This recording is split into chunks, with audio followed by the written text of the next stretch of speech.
are currently living in a society where our consumption demands of unrenewable and unsustainable resources has led to strong climate consequences, which can no longer be disregarded.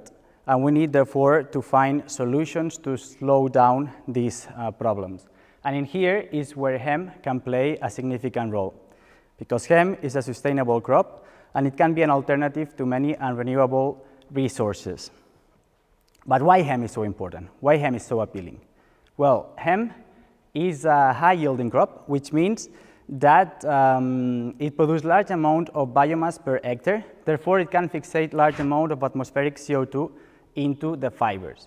It also fits well in crop rotation scenarios, in production in marginal lands, and even in phytoremediation scenes.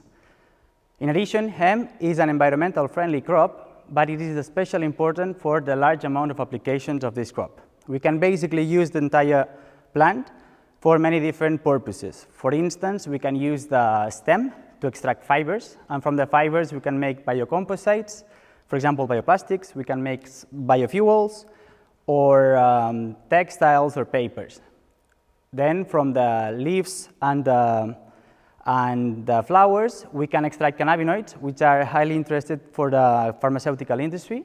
And from the seeds, we can make animal feed and human food, which are really important because they have highly added nutritional values.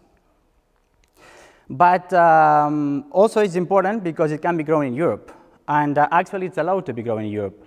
But it was once forbidden for several decades.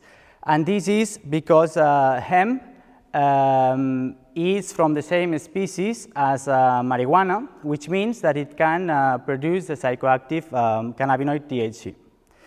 This had a consequence on the research, because basically during the years of prohibition there was no research, and still now we have a big gap on the molecular knowledge of hemp fiber quality, which actually had a consequence on the type of breeding we have for this crop, that is basically conventional.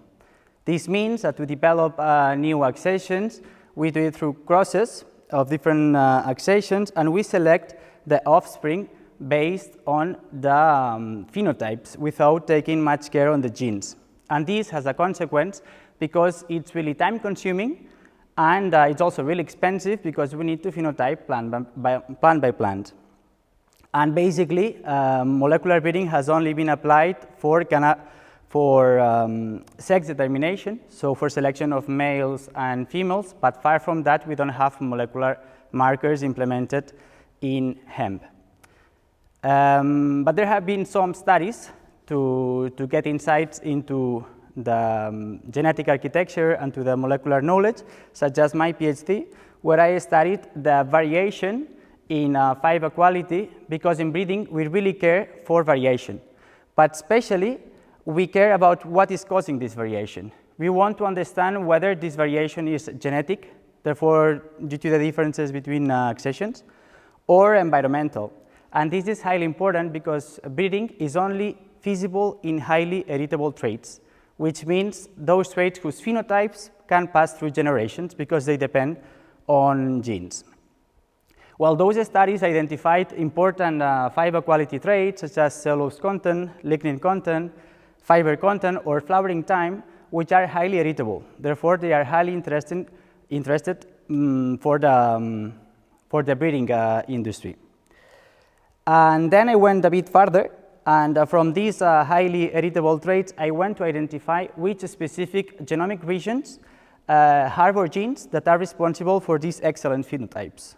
And from those, I identified molecular markers which can already be used to update breeding programs based on conventional approaches to molecular assisted selection scenes, which all these will speed up the process to develop new accessions, will make it cheaper, and will allow to develop high quality accessions in terms of fiber production and many other applications.